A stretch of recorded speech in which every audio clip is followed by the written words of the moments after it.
यशोदानन्दन व्रज जनरञ्जना यशोदानन्दन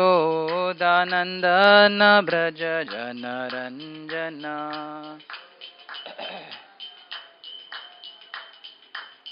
यमुनातीरावनचारी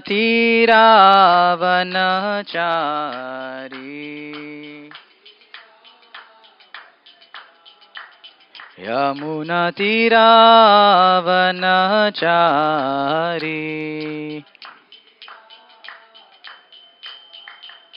जयो राधा माधवा गुंज बिहारी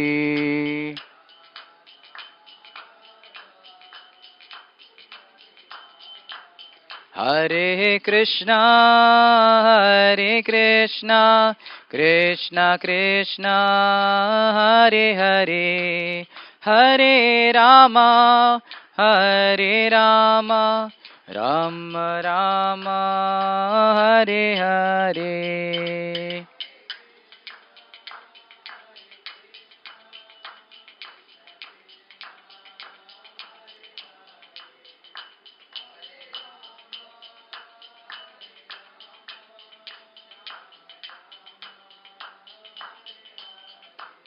हरे कृष्णा कृष्णा कृष्णा हरे हरे हरे राम राम राम हरे हरे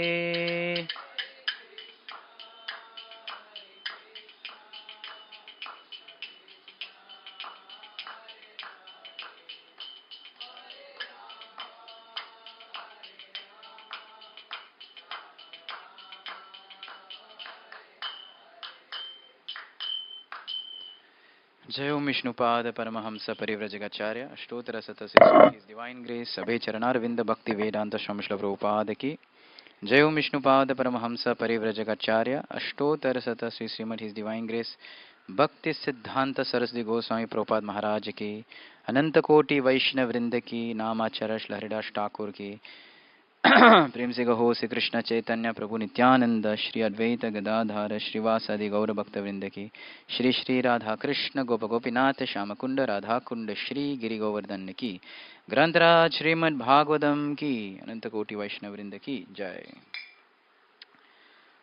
ओम नमो भगवते वासुदेवाय ओम नमो भगवते वासुदेवाय ओम नमो भगवते वासुदेवाय नारायणं नमस्कृत्यं नरं चैव नरोत्तमं देवीं सरस्वतीं व्यासं ततो जयमुदीरयेत् नष्टप्रायेषु भद्रेषु नित्यं भागवत सेवया भगवते उत्तमश्लोके भक्तिर्भवति नैष्टकी कृष्णाय वासुदेवाय देवकी नन्दनाय च नन्दगोपकुमाराय गोविन्दाय नमो नमः। So we are continuing our reading of Srimad Bhagavatam, our discussion. We are on Canto 6, Chapter 5, entitled Narada Muni Cursed by Prajapati Daksha. This is today's text 17. Panchavimshati Tattvanam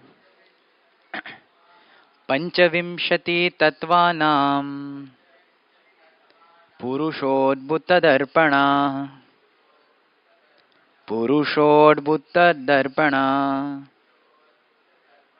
Adhyatmam abudhasyeha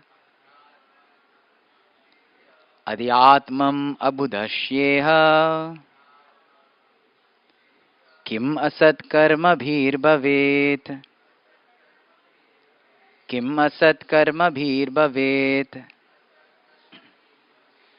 Panchavimshati Tattvanam Purushodbhuta Darpana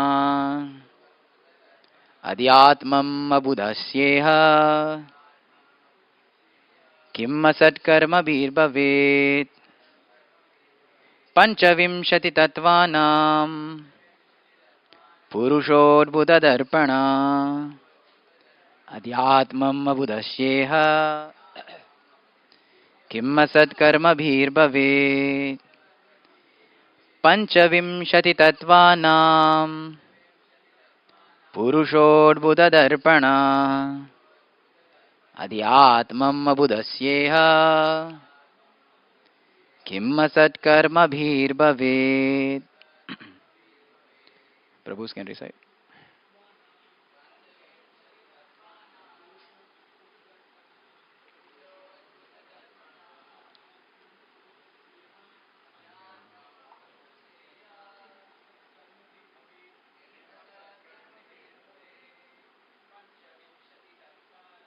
Panchavimshati tattvanam Puruषोद्भुतदर्पणा Adhyatmam abudasyeha Kimma satkarbhirbhavet. Matajis. Panchavimshati tattvanam Puruषोद्भुतदर्पणा Adhyatmam abudasyeha Kimma satkarbhirbhavet.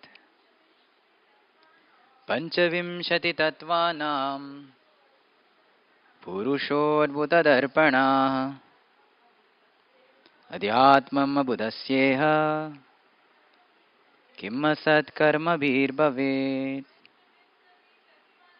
Panchavimshati tattvanam Puruषोद्भुतदर्पणा Adhyatmam abudasyeha Kim asatkarmabhirbhavet. Word to word meaning and translation. Panchavimshati, 25. Tattvanam, of the elements.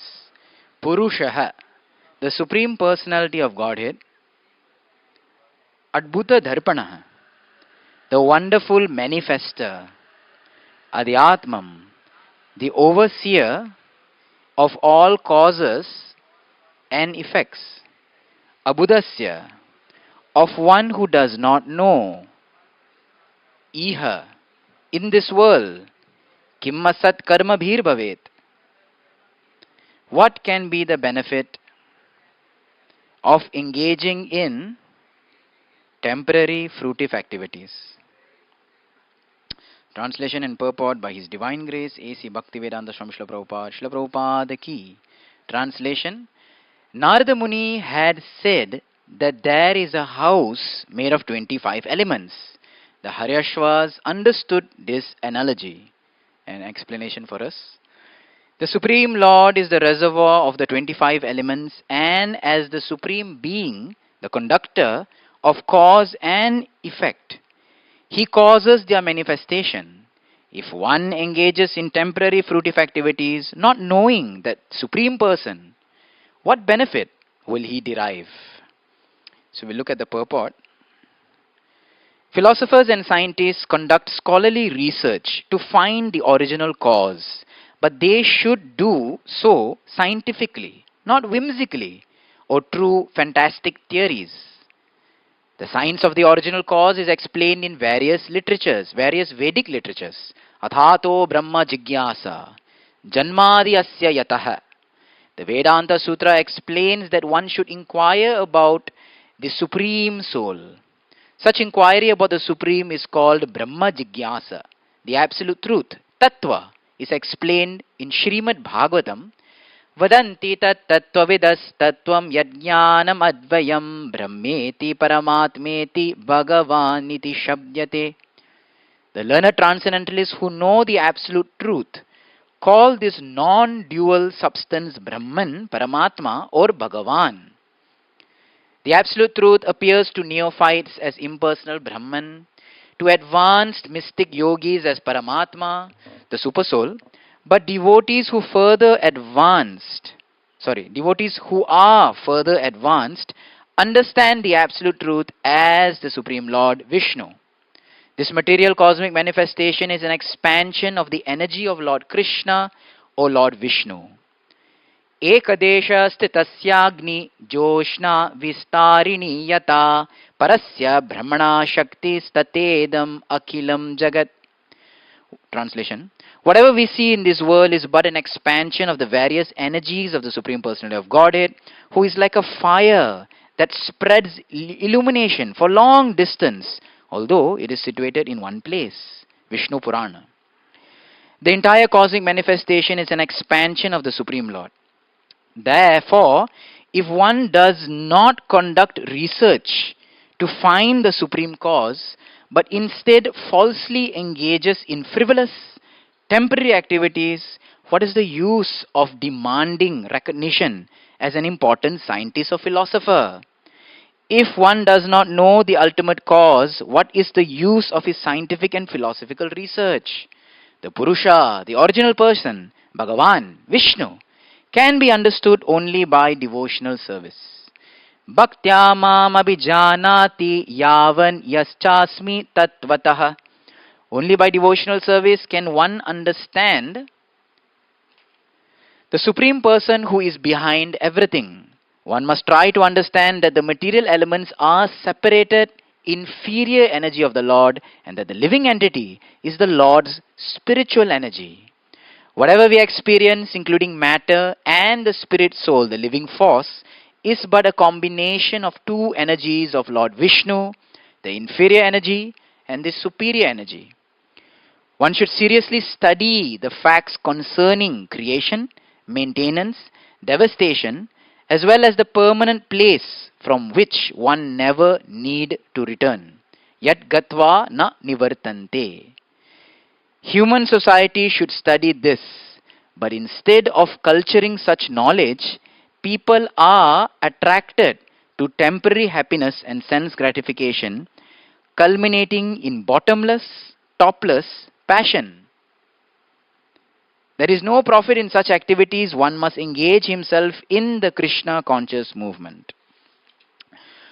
Om Ajnanatimirandhasya Jnananjana Shalakaya Chakshurunmilitam Yena Tasmai Shri Gurave Namaha Sri Chaitanya Manobishtam Stapitam Yena Bhutale Swayam Rupa Kadamayam Dadati Swapadantikam Vandeham Shri Guru Shri Yuta Padakamalam Shri Gurum Vaishnavamscha Shri Rupam Sagrajatam Sahagana Raghunatanvitam Tam Sajivam Sadvaitam Savadutam Parijana Sahitam Krishna Chaitanya Devam Shri Radha Krishna Padan Sahagana Lalita Shri Vishakanvitamscha He Krishna Karuna Sindhu Dinabandhu Jagatpate Gopesha Gopika Kanta Radha Kanta Namostute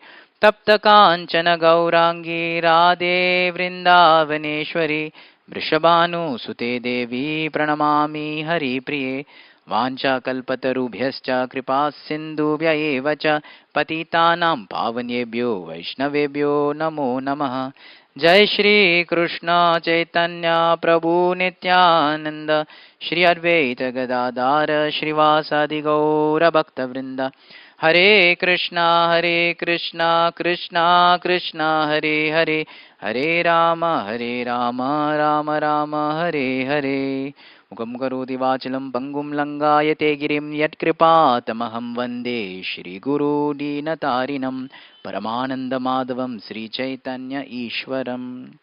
Hare Krishna. So we'd like to welcome all the devotees for today's morning Srimad Bhagavatam class. We are continuing this section in which Narada Muni speaks to the Haryashvas, the sons of Daksha.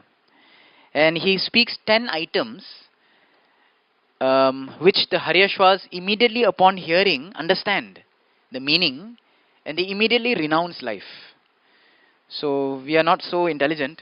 So therefore the description is given what those 10 items mean. Like for example, Narada Muni told there was a house of 25 elements. They immediately understood. This world is like that house filled with 25 elements. Right? You have your 5 Jnana Indriyas, 5 Karma Indriyas, 5 Tanmatras, earth, water, fire, all elements, all different things made up this material world, 25 things. And Haryashvas, immediately understood and immediately got the point that what's the point of engaging or endeavoring or, investing in this material world when things are so fleeting. So sometimes then I thought about it, no? So we don't understand the indirect meaning, but after understanding the direct meaning also still we are not so renounced. We cannot get renunciation, even we know the direct meaning. So anyways, at least for our purification we can discuss. So that's the section here. And in the purport, Prabhupada speaks very nicely a few things. So I thought that today we'll discuss 4 points from the purport. One, how Srila Prabhupada mentions that the goal of everything is Hari. Ultimately, the goal of all Vedic literature, study or research work should be in knowing God, should be in glorifying God. Second thing Srila Prabhupada speaks in this purport is actual knowledge, as he quotes Vedanta Sutra, Atato Brahma. One should conduct research work, Prabhupada says. So second point we'd like to discuss about is knowing Sat and Asat. What is true and what is false. And third point is this phrase that Prabhupada writes here towards the end of the purport. Bottomless, topless passion. So we'd like to discuss a bit about that. It has some interesting history in ISKCON. And fourth point is the Sanskrit of this verse. The second line you can see is Purusha Adbhuta Darpana. Right? The Lord, Supreme Lord is the amazing manifester. So we like to discuss that. So 4 things we'll discuss today. The goal of life is Hari, or the goal of everything is Hari. Knowing Sat and Asat. Third is the phrase bottomless, topless passion. And fourth is this line from the sloka, Purusha Adbhuta Darpana. So let us see our first point. First, Srila Prabhupada speaks in this purport how the goal of everything is Hari. So in this world today, in modern day, everyone is in a hurry. Isn't it? But no one knows Hari. Everyone is in a hurry. Everyone is rushing always. And sometimes we are also rushing. But they are missing the real Hari, which is the Supreme Personality of Godhead. So here Prabhupada writes how there is no point in researching or doing so much scholarly work in trying to understand the functioning of this world. One should just take shelter of the Lord. And even in Bhagavad Gita, Lord Krishna himself says, Vedeshta sarve ahameva vedyo vedanta vid vedakrit eva chaham. That of all the Vedas, I am to be known. I am the author, I am the producer, I am the publisher, I am the one who is everything about these Vedas. So the goal of even Vedic study or Shastric study, right, or Sanskrit study is actually to know Hari. So in our lives, in our practice as devotees, we have heard many times Srila Prabhupada says that one should know God tattvataha. Right? He quotes this verse, tattvataha. And here Prabhupada also quotes this, that one should know tattvataha. Because if one does not have an understanding of the Lord, which includes the Lord's energies, the Lord's personality, one cannot have actual footholding in devotion. Right? At least we have some understanding of the Lord's nature, the Lord's qualities, the Lord's form. We can appreciate or start to appreciate bhakti. So in our Gaudiya Sampradaya, at least followers of Lord Chaitanya Mahaprabhu, we are fortunate that Lord Chaitanya Mahaprabhu has given 5 things which are topmost. Lord Chaitanya Mahaprabhu has presented 5 things which are topmost. So it's a beautiful verse which was written by his disciple, Srinath Chakravarti. He is one of the associates of Lord Chaitanya, who is one of the original commentators of Srimad Bhagavatam. And in his commentary called Chaitanya Manjusha, he begins with an invocation verse speaking what is the main 5 tattva or the main contributions of Lord Chaitanya, what he wants to give us. So it's a beautiful verse that he says, Aradhyo Bhagavan Vrajesha Tanayas Taddama Vrindavanam Ramya Kachidupasana Vrajavadhu Vargena Vakalpita Srimad Bhagavatam Pramanamamalam Prema Pumarto Mahan Sri Chaitanya Mahaprabhur Matamidam Tatradharanna Para. There is nothing greater than these 5 truths which Chaitanya Mahaprabhu wants to give us. This is Chaitanya Mahaprabhu Matamidam. This is the opinion of Supreme Personality of Godhead. So sometimes when someone says, this is my opinion, that means what? You may take it, you may not take it. But when Lord says, this is my opinion, That means if you take it, you're smart. If you don't take it, you're kind of foolish, isn't it? God himself is saying. So what are the 5 things? First, Aradhyo Bhagavan Vrajesha Tanayas. The most worshipable personality that is that supreme personality of Godhead, who is Vraja Isha Tanaya. Vraja Isha is the son, the king of Vraja, which is Nanda Maharaj, the son of the king of Maharaj, Nanda Maharaj. Who is that? The son of king of Vraja. That's Krishna. So Aradhyo Bhagavan Vrajesha Tanaya. Our most worshipable, topmost worshipable person is Lord Krishna. Second philosophical point. Taddhama Vrindavanam. And the most worshipable place is Vrindavan. Third, Ramya Kachirupasana Vrajavadu Vargena Vakalpita. The topmost method of upasana, or the topmost method of worship, or the topmost worshippers, upasaks, are the gopis of Vrindavan. Right? That's the 3 tattva. 4th tattva, Srimad Bhagavatam Pramanam Amalam. If you need evidence for all this, the best topmost evidence is Srimad Bhagavatam. Pramanam Amalam. 5th, the goal of life. Prema Pumarto Mahan.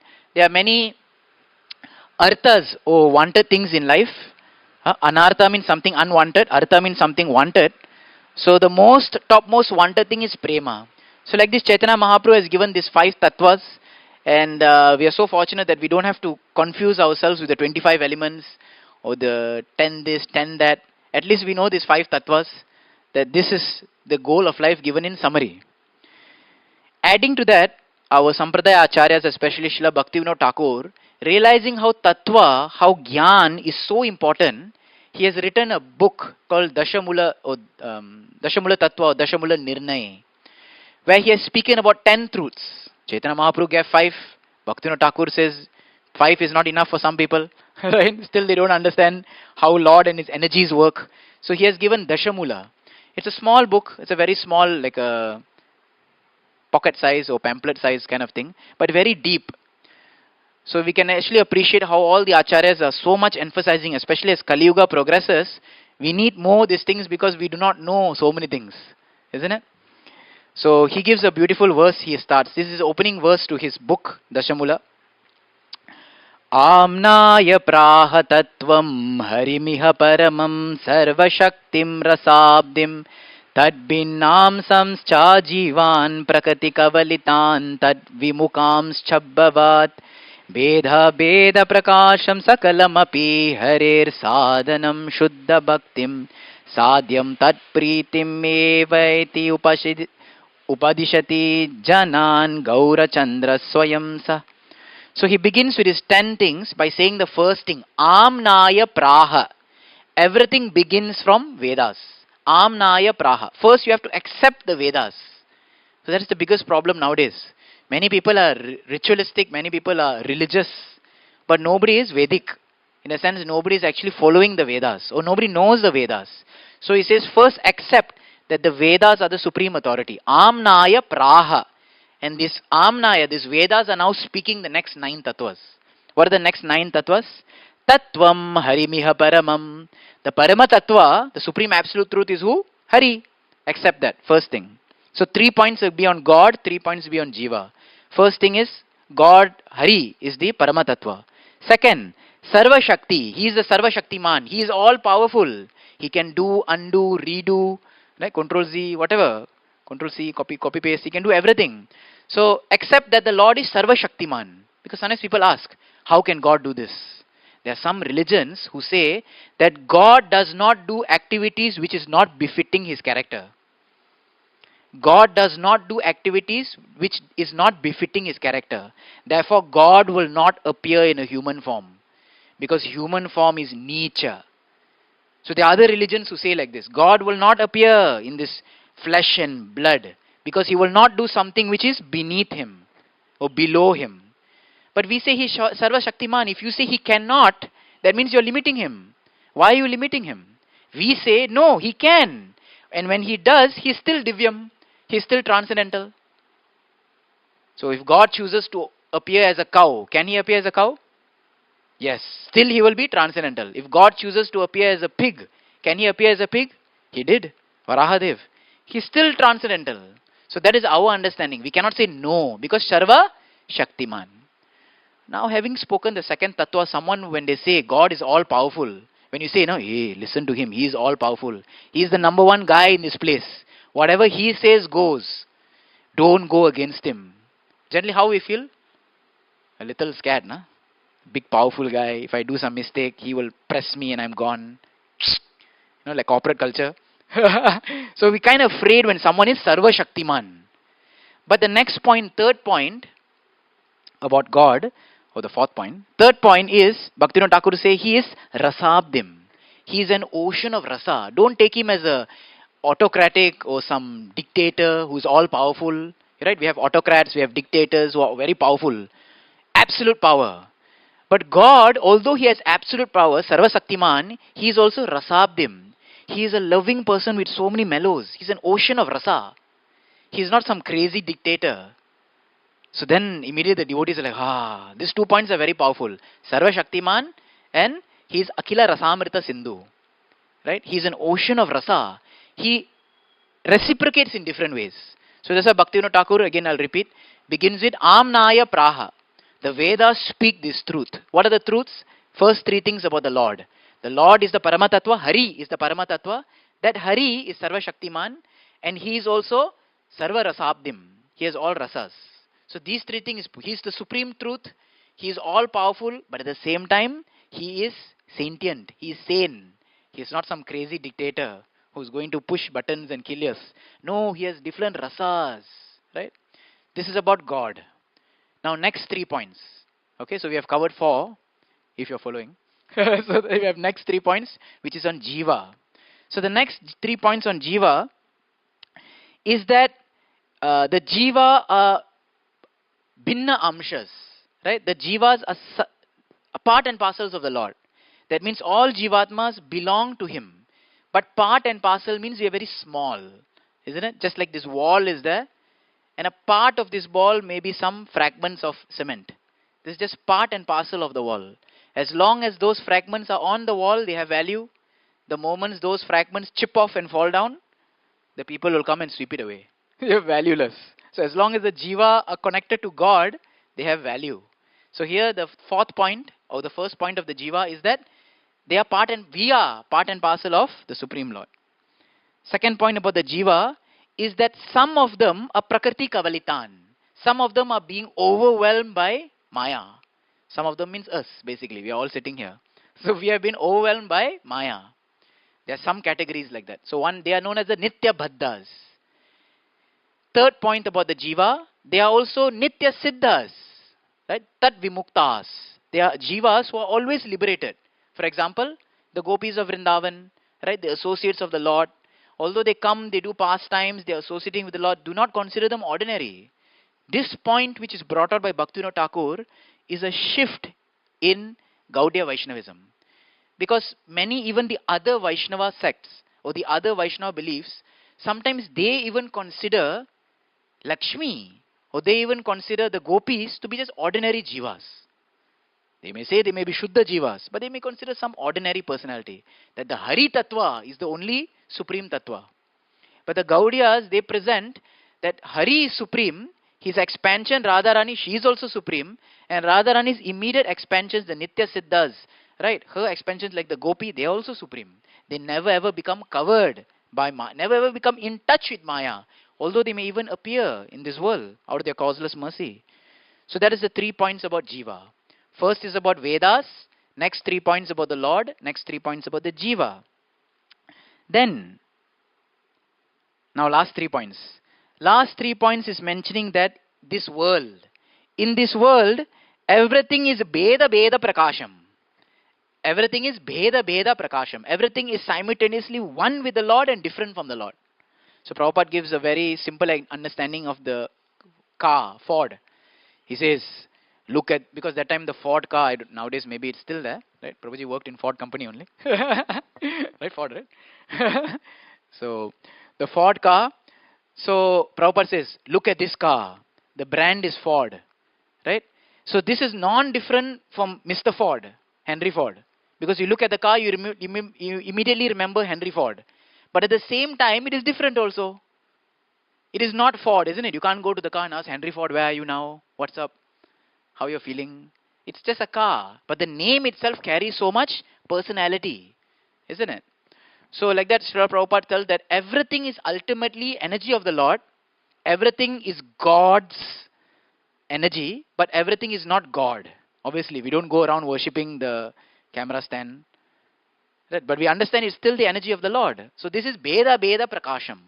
This tattva is also very important. And then the ninth tattva is the goal of life. What is the goal of life? Sadhanam Shuddha Bhaktim. The process to reach self-realization, the sadhana, the only sadhana is actually Shuddha Bhakti, not even Bhakti. See how specific is Bhaktivinoda Thakur? He don't just say Bhakti, he says Shuddha Bhakti. When what is Shuddha Bhakti? We know that Anya Bilashida Sunyam Jnana Karmadi Anavritam Anukulyena Krishna Anushilanam. That we don't have any desires for inclination for karma or jnana, right? No ulterior motive. The only desire to please Krishna, that is Shuddha Bhakti. And last point, the 10th tattva, sadhyam. What are you trying to get in life? Where are you going in life? Sadhyam tat pritim. Loving Him. Loving God. That's the goal of life. So in this way, this is our first point of discussion in this purport. That goal of life is Hari, and to actually know Lord in full, we are so fortunate that Mahaprabhu has given us 5 principles. We can fall on that. But if someone is a little more inclined to know, understand more, then fall back to Bhaktivinoda Thakur has given Dashamula. If this 5 and this 10 we know nicely, right, then we have actually understand the Siddhanta of what the Vedas are teaching us. So this was the first point. So Prabhupada is so emphatic here, is mentioning, one should seriously study the facts concerning creation, maintenance, devastation. And sometimes like in our Vidyapit classes, this can be sometimes the most sir ke upar jate sections, when prayers come. Yesterday only we were discussing in class some 25 prayers about creation, maintenance, devastation, and everyone is like, oh, everyone is devastated. so much creation, so much maintenance, so much devastation. Why? What for these details? But it's very important. Prabhupada says, seriously study. This gives us faith. So second point of this purport which I wanted to discuss today is knowing Sat and Asat. What is true, what is fact, and what is reality, and what is illusion. Now many times when we have satsangs, especially for new people when they come to our Bhakti Vriksha or Namahata or whatever program that we may have, this is one topic which we discuss with people. What is real and what is not real? Right? What is reality and what is illusion? So that people get their bearing right. Similarly in Shastras also, this is a point that keeps coming up. Recently we had the chance of teaching Ishopanishad. So in Ishopanishad, there are 2 sets of mirror verses. There are 18 verses. Texts 9, 10 and 11 are mirrored with 12, 13 and 14. They are mirror verses. Because 9 and 12 are the same. 10 and 13 are the same. 11 and 14 are the same. But they come in one sequence, but why are they same? It's a very interesting thing in Ishopanishad. So, the first set of verses speak about what is Vidya and what is Avidya. Right? Here Prabhupada says, Avidya, ignorance. We all know what is ignorance, that things which we do not know. But he says there is something called which is more dangerous than ignorance. What is more dangerous than ignorance? So-called knowledge. See, if someone says, I don't know, that is fine. Someone says, I don't know, but I think, then it's like, oh. Like you ask the direction, excuse me, do you know what time the shop opens? Direction or some information. Someone says, I'm not sure actually, I've never been here, but I think it should open at 10 o'clock. Then you look at the 8 o'clock. Should I wait for 2 hours and trust him? Isn't it? So, so-called knowledge is even more dangerous. And Prabhupada says, avidya or so-called vidya is the modern day knowledge where people are doing research and saying that this will bring you happiness. Drink this, eat this, do this. This is going to bring you happiness. What confidence you have of saying this? That if I or I light up a cigarette or if I drink, this is going to bring me happiness. With what confidence are you saying this? This is so-called knowledge. So in the Ishopanishad, that section Prabhupada mentions that more dangerous than people saying I don't know is people who are confident with their false knowledge. Because what happens? People get misled. So here Prabhupada is bringing out that point also. One should fall back to the Vedas, Shastras. He quotes Vishnu Puran. How Lord is situated in one place, how his energy is spreading everywhere. Like that in the second set of verses, first is about Vidya and Avidya, second is about Sambhuti and Asambhuti. What is to be worshipped, what is to not to be worshipped, and what you think should be worshipped. So very clear what should not be worshipped, what is not needed to be worshipped, the various devatas. There's no need to worship them, because if you worship the Paramatattva, you already worship all the devatas.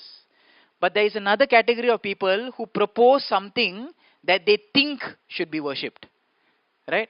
So, so-called religious leaders who suddenly start up a new scheme, let us worship this thing, let us call it this. And after a few years, they come up with a new advertisement, let's worship this, and this is supreme. So, these are so-called knowledge, and this is even more dangerous. Why? Because if someone says that I don't know, that's fine. But someone says that I think this is right, one gets misled. So that's why it's very important that we should not be misled by people who pretend to know. There are those who do not know and those who pretend to know. So if we follow those who pretend, we don't know, we can be saved. Our Vidya in one sense is safer, right?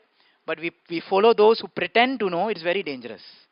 So Srila Prabhupada many times has told us that we should follow Parampara, therefore, the Acharyas, the Mahajans, the 12 Mahajans.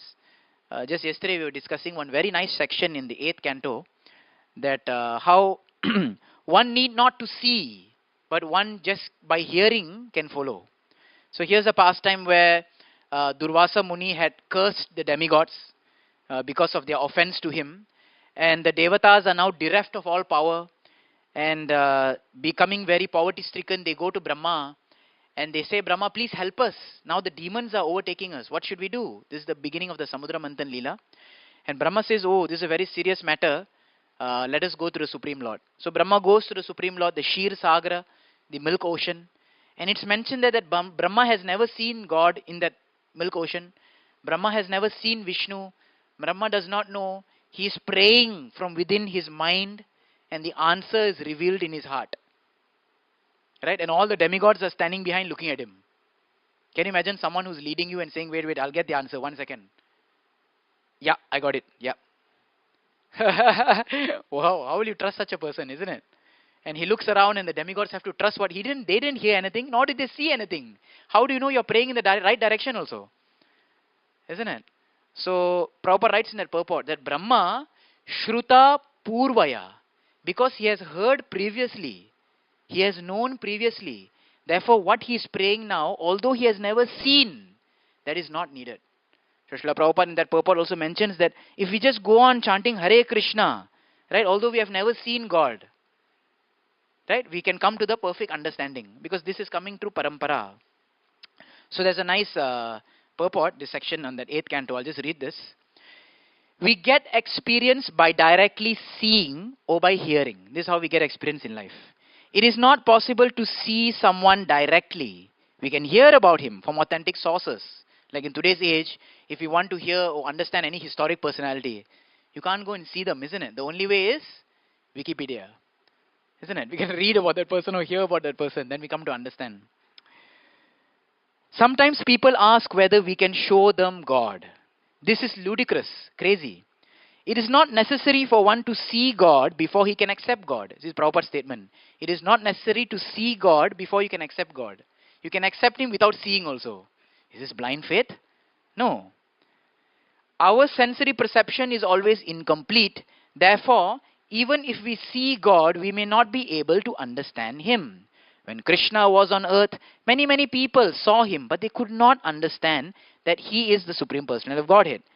Avajananti mamudha manushim tanumashritah. 9th chapter, 11th verse of Bhagavad Gita. Even though the rascals and fools saw Krishna personally, they could not understand that he is the Supreme Personality of Godhead. Even upon seeing God personally, one who is unfortunate cannot understand him. Therefore, we have to hear about God, Krishna, from the authentic Vedic literature and from persons who understand the Vedic version properly. Even though Brahma had not seen the Supreme Personality of Godhead before, he was confident that the Lord was there in Shvetadvip. So he was standing at the ocean looking which direction, praying, but he was confident Lord is there. and the Lord can hear. Tough, huh?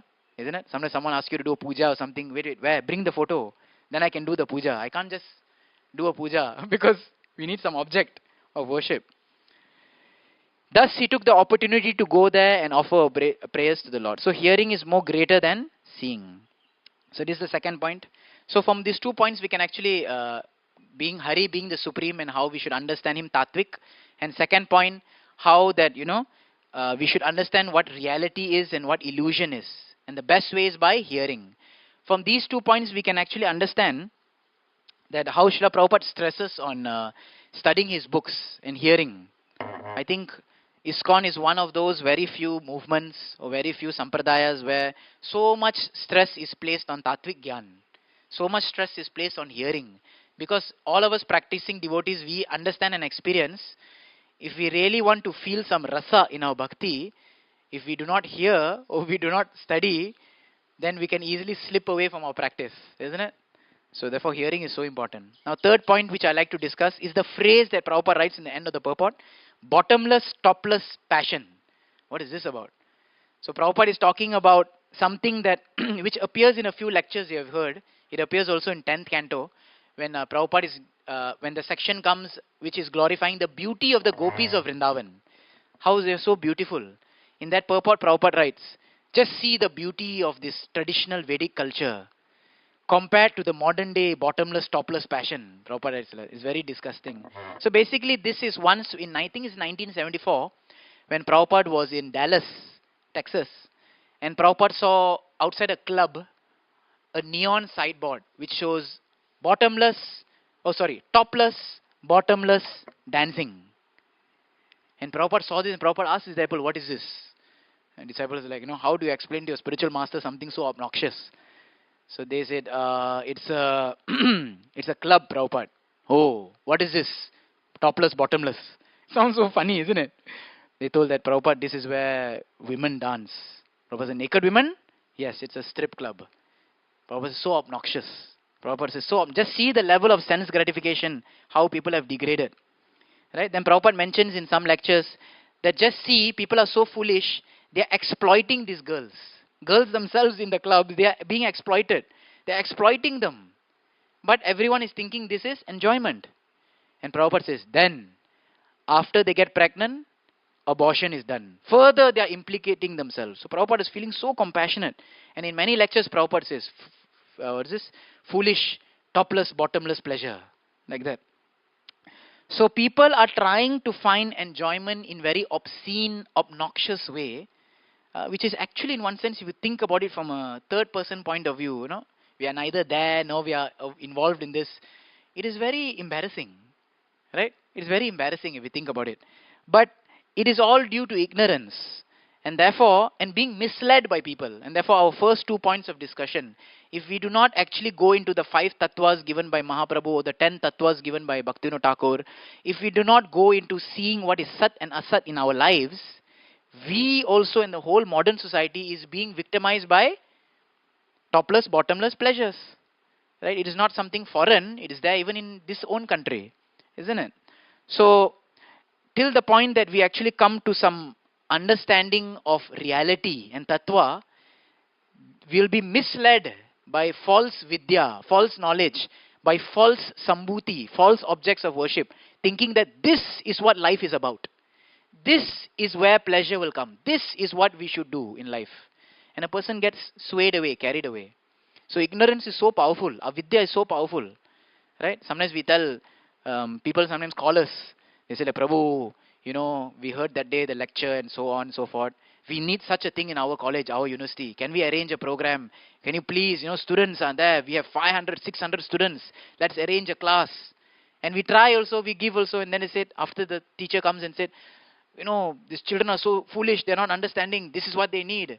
So, given a little intelligence also, anyone in modern day society can understand that such enjoyment is going nowhere. Little intelligence, one can understand, it's not going nowhere. But, one needs a little mercy to understand the higher truth. Because tattvas is not so easy. Many people come in touch with ISKCON or Hare Krishna movement and many people go away also. Right? The amount of people that come in and many people leave also.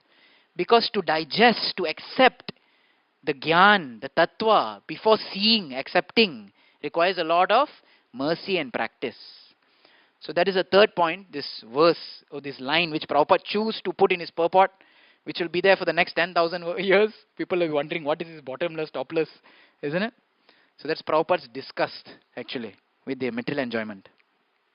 Fourth point which I wanted to discuss in this verse is the second line of this shloka, which mentions Purusha Adbhuta Dharpana.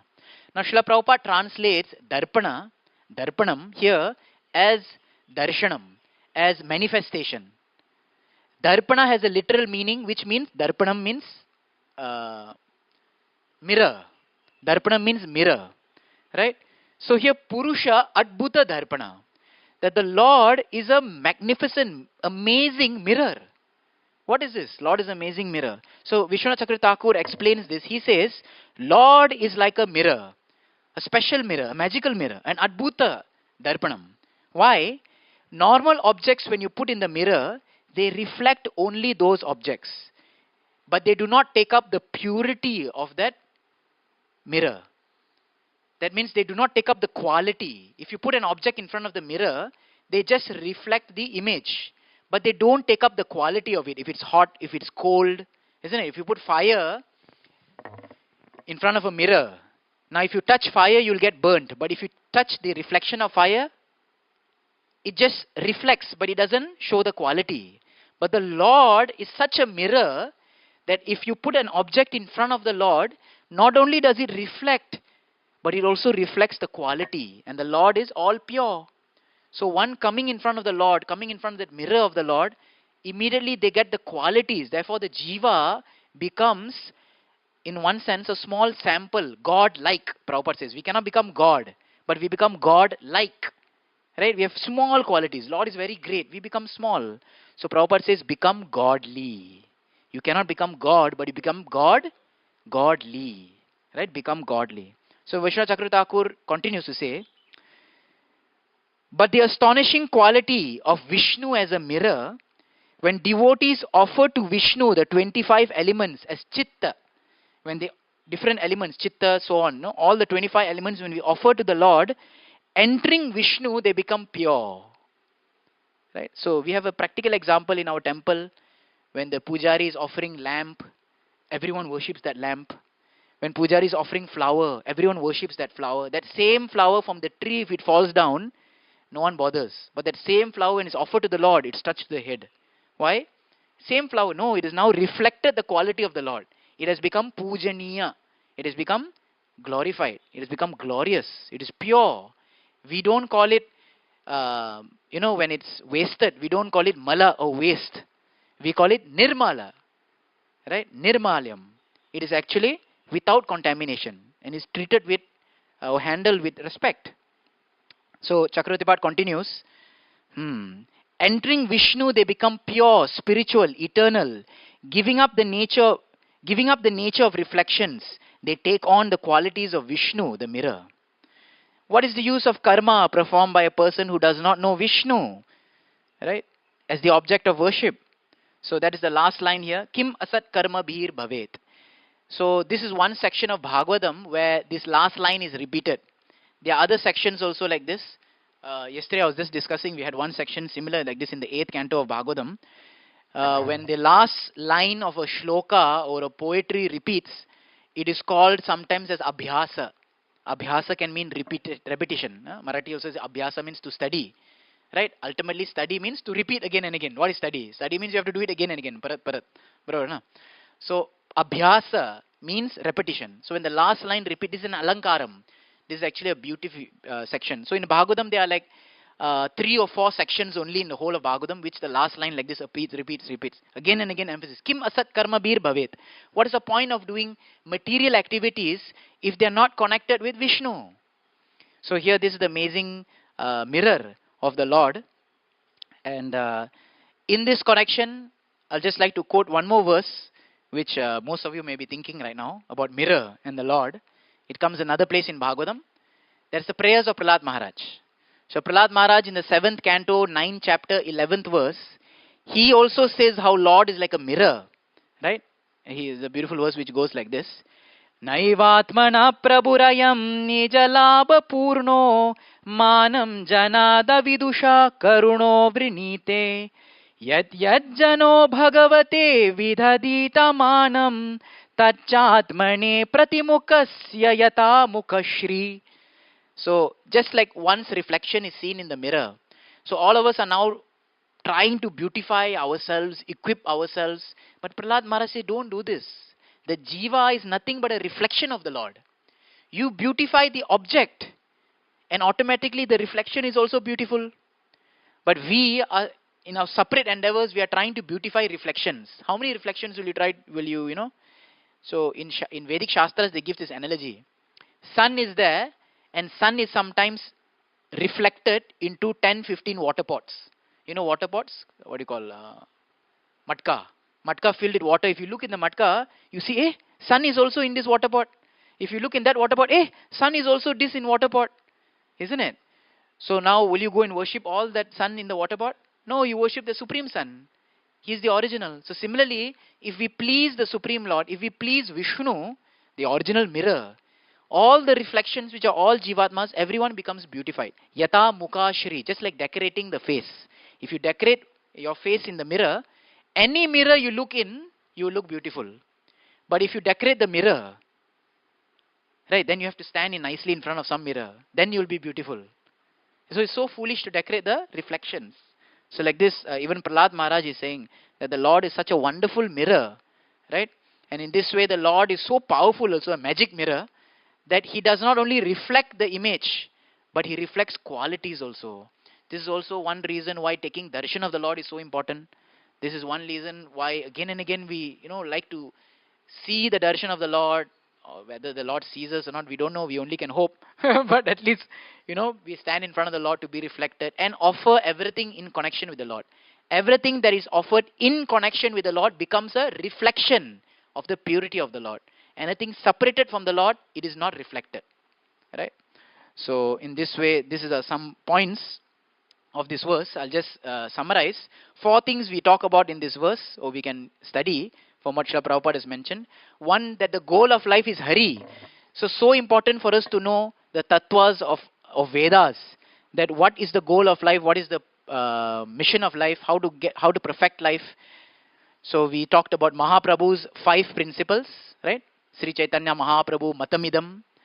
And we talked about Bhaktivinoda Thakur's Dashamula Tattva. We really have to know this, then we can actually say we are devotees.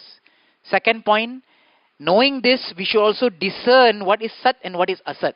What is reality and what is illusion. So we spoke about how Ishopanishad, there are 2 sets of mirror verses. Again, this verse talking about mirror only, Darpana. So 2 sets of mirror verses which speak about what avidya is, what fake knowledge is. And more dangerous than fake knowledge is people who give knowledge thinking or branding it as real knowledge. Right, illusionary knowledge. So that is avidya and vidya. Someone says they don't know is good. Not knowing is better than someone faking, saying that they think they know. More dangerous. We discuss about that. Third, we discuss about the bottomless, topless phrase which Prabhupada writes in this purport. And we saw Prabhupada's compassion, Prabhupada's disgust also. This kind of obnoxious, obscene behavior, embarrassing behavior, discriminating behavior only happens because a person does not have knowledge. This is the result of avidya, the result of not knowing the Lord. Okay, exploitation happens. Fourth, we discuss kind of like the overall main theme of this verse or this today's presentation, this Purusha Adbhuta Darpana. How the Lord is a magical mirror, right? He reflects everything in this world, whatever is offered to him. To reflect something, you have to put it in front of the mirror, isn't it? You put something behind the mirror, you say, I already offered. Doesn't make sense. So when we put something in front, means we have to offer something to the Lord. He reflects it, purifies it, makes it spiritual. Because the quality of that magical mirror of Vishnu is that he makes the item also pure. Compared to mundane mirrors, which only reflect the object, but does not reflect the characteristics. So like this, we like to end here. Thank you all so much for your patient learning and hearing. Grantaraj Srimad Bhagavatam ki, Srila Prabhupada ki, Jai. Hare Krishna.